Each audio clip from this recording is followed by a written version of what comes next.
별로 안 중요하다라는 네. 인식이 많아요. 많은 학생들이 좀 중요시하지 않는 경향이 있는데 저는 굉장히 열심히 공부를 했거든요.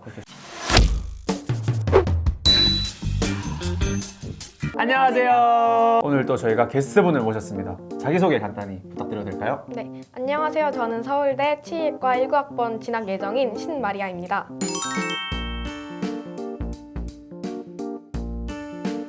이제 그러면 본론으로 한번 들어가 볼게요. 곧 수능 특강이 나와요. 그래서 그걸 어떻게 활용해서 공부를 해야 하나 라는 고민이 많을 건데 학생들을 위해서 활용법에 대해서 조금 소개해 주실 수 있나요? 저희 학교 같은 경우에는 네. 고3이 되면은 국어나 수학, 영어, 과학, 탐구 과목에서 많이들 수능 특강을 교재로 사용하시는데요. 이 중에도 국어, 영어, 과학 과목의 수능 특강 활용을 소개해 드리려고 합니다. 국어 같은 경우에는 저희 선생님께서 문학을 위주로 네. 수업을 하셨는데 네, 맞아요. 문학 수능 특강이 공부하는데 정말 도움이 많이 됐다고 생각을 하거든요. 문학에는 굉장히 많은 글의 갈래가 있는데 수능 특강에는 갈래별로 12개에서 14개 정도의 작품이 수록되어 있기 때문에 각 작품들을 접하면서 글의 유형들을 익숙하게 하는 데 도움이 많이 됐던 것 같습니다. 글의 유형을 파악했다라고 하셨는데 그렇다면 그 글의 유형에는 뭐가 있고 네. 유형별로 어떻게 공부를 하셨는지 조금만 더 첨언해 주실 수 있나요? 크게 말씀드리자면 고전 시가, 현대시, 고전 소설, 현대 소설이 있습니다. 고전 산문 같은 경우에는 인물이 굉장히 많이 나오는 동화 그렇죠. 같다고 볼 수 있는데요. 진짜 많죠.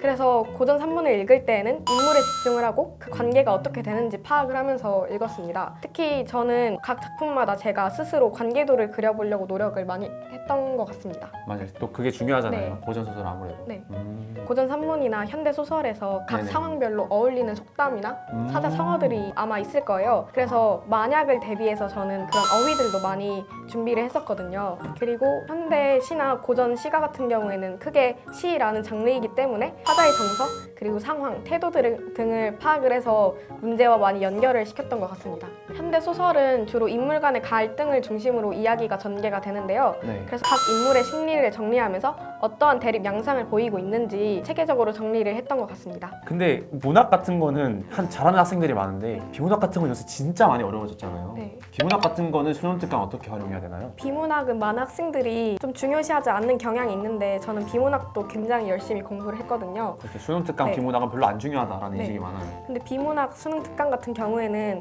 인문, 사회, 예술, 과학, 기술별로 분류가 되어 있기 때문에 각 소재별로 하루에 한두 지문씩 풀다 보면 자기가 익숙하지 않던 소재도 친밀하게 느껴지는 거를 경험을 하실 수 있게 될 겁니다. 또 수능 특강 중에서 현역 문책이 또 따로 나오는데 저는 그걸 하기가 되게 싫었어요. 네. 근데 그건 어떻게 하셨는지. 저는 화작에서 항상 실수로 한두 개씩 틀렸기 때문에 침착하게 풀고 실수를 줄이는 연습을 했습니다. 그리고 문법 같은 경우에는 개념을 잡기가 상당히 좋은 책이라고 생각이 드는데 문법을 풀면서 자기가 헷갈리는 부분이 있다면 네네. 그런 헷갈리는 개념 위주로 문제를 풀면서 정리를 했던 것 같습니다. 그 다음은 수능 특강 영어 활용법에 대해서 한번 소개를 해주시죠. 영어는 수능 특강과 실제 수능의 연계율이 가장 높게 체감되는 책이라고 볼 수 있습니다. 맞아요. 영어는 크게 영어 듣기, 영어 그리고 영어 독해 연습으로 이루어져 있는데 영어 듣기는 자기가 완전 듣기에 취약하다 하시는 분이 아니라면 그냥 가볍게 풀고 넘어가셔도 될 것 같고요. 영어와 영어 독해 연습은 소재별로 그리고 유형별로 지문들이 정리가 되어 있는데 이 지문의 주제와 중요한 어법 그리고 헷갈리기 쉬운 어휘 등을 정리하시면 될 것 같습니다. 특히 뒷부분에 있는 미니 테스트와 같은 부분들도 놓치지 말고 챙기시길 바랍니다. 앞부분만 풀고 뒷부분 네. 안 풀거든요. 그런 경우가 저 많잖아요. 진짜 안 풀었거든요, 저도. 네, 영어 수특은 진짜 여러분들이 꼭 푸셔야 할 책인 게 실제 수능장에서 아는 지문이 나오면 괜히 반갑고 5개의 보기 중에 답이 딱 손을 흔들어요. 그러면 시간 단축도 굉장히 많이 되기 때문에 여러분들에게 꼭 도움이 될 것 같습니다. 그렇게 진짜 제가 손을 흔들어요. 네, 그럼 반갑네? 이거. 이렇게. 반갑다 친구야 이러면서. 네, 네.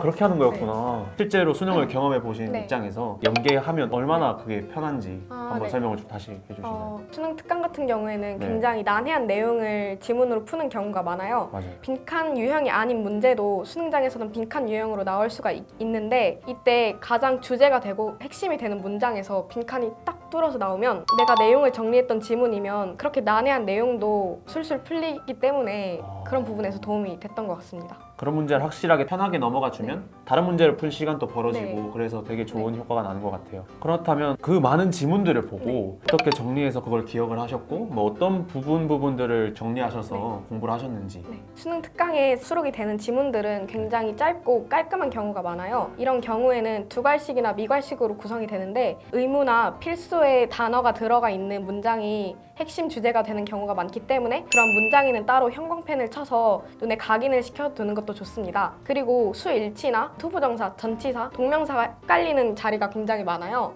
이러한 부분들은 눈에 잘 띄는 빨간색 펜으로 체크를 하면서 공부를 했었습니다. 자, 그러면 마지막으로 탐구 과목 네. 공부법에 대해서 말씀해 주시죠. 탐구는 챕터들이 세분화가 돼서 나오는데 가장 좋다고 생각했던 부분이 사진이나 그림 부분입니다. 특히 모의고사나 수능에 수특에 실렸던 사진이나 그림이 그대로 출제되는 경우가 많기 때문에 헷갈리는 사진과 그림을 꼭 익혀두시는 걸 추천드려요. 개념을 따로 정리하는 부분이 많은데 스스로 풀면서 5개념을 바로 잡고 가는 것도 좋을 것 같습니다.